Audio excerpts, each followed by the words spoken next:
بسم الله الرحمن الرحيم السلام عليكم ورحمة الله تعالى وبركاته دمان maamulayaasha macallimiinta iyo bahda waxbarashada iyo xubnaha ka socday wasaaradda waxbarashada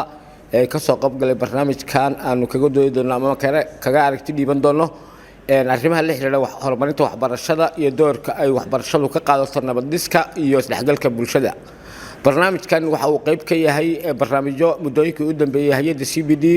oo kaashanaysa wasaaradda arrimaha gudaha dowladda Galmudug ay ka wadeen magaalada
mataqaanaa dee ka soo baxay goobahaasi waxbarashada ka soo baxay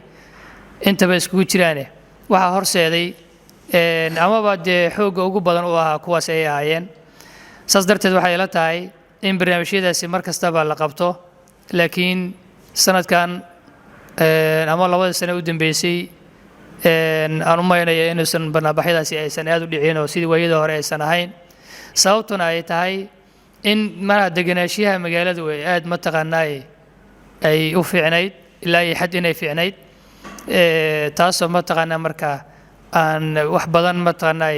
aan cadaadis saarin goobihii waxbarashada inay barnaamijyo noocaas ay sameeyaan iyo barnaamijyo kaleeto waa tahay macalin cabdiweli waxa uu sheegay in la qabtay barnaamijyo nabadeed muddana la waday balse haatan ay jiraan in aysan weli muuqan markaan haddaba maamule abshir cabdulqaadir barnaamijyaasi maxaad nooga sheegi kartaa guulaha laga gaaray maxayse tahay caqabadaha hortaagan in la sii xoojiyo bahda waxbarashada sida ustaadka uu sheegay waxay kacdoon sameeyeen soo bilowday 2017 ee kacdoon bulsho oo bahda waxbarashada ah kacdoonkaas waxaa sababay waxay u dul qaadan waayeen in sanad walba iyadoo waxbarashadii lagu jiro la qixi jiray oo 2 bil 3 bil magaalada banaankeeda lagu soo qaadan jiray iyadoo waxbarashadii socoto iskuuladii aanay xirmin sida daraadeed waa fakreen gaabkan sanad walba dhacaya waxbarashadii waa horumarisay wasaaradda waxbarashada imtixaanada fanfoorka bilowday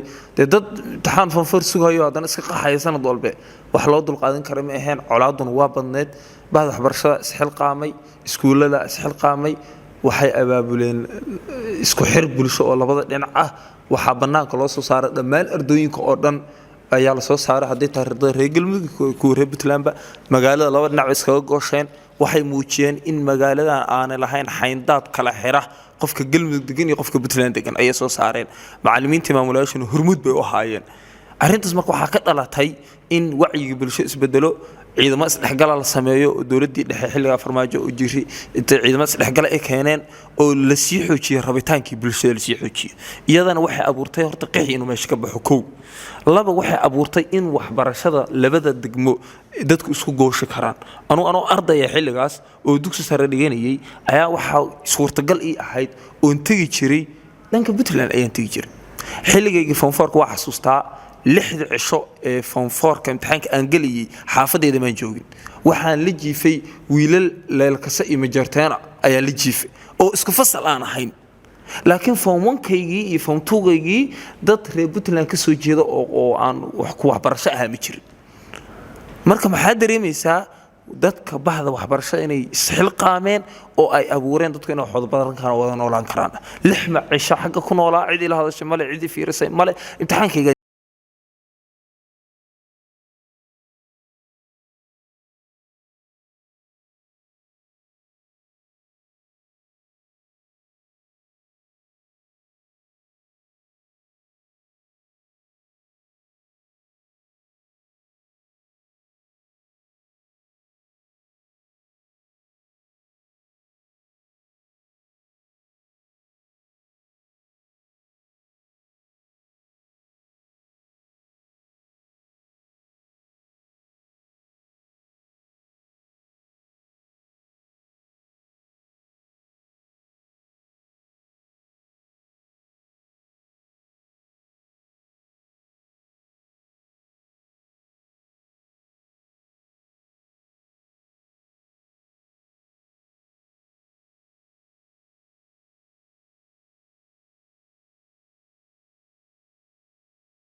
waxbarashada lagu dadaalin oo waxbarashada loo arko meel laga faa'iideysto ama ganacsi ah ama dhaqaale laga abuuro loo arko waxa ka leeyahay isjacayl iyo istixtiraam iyo israbitaan iyo isku dunoolaasho meesha ka baxayaan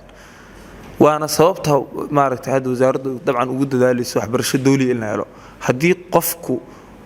waxbarashada uu si free ah ku soo barto oo wax qarash asaga aan ka gelin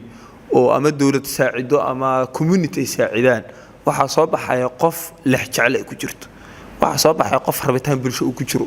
waxa soo baxaya qof danaha bulshada ka fakara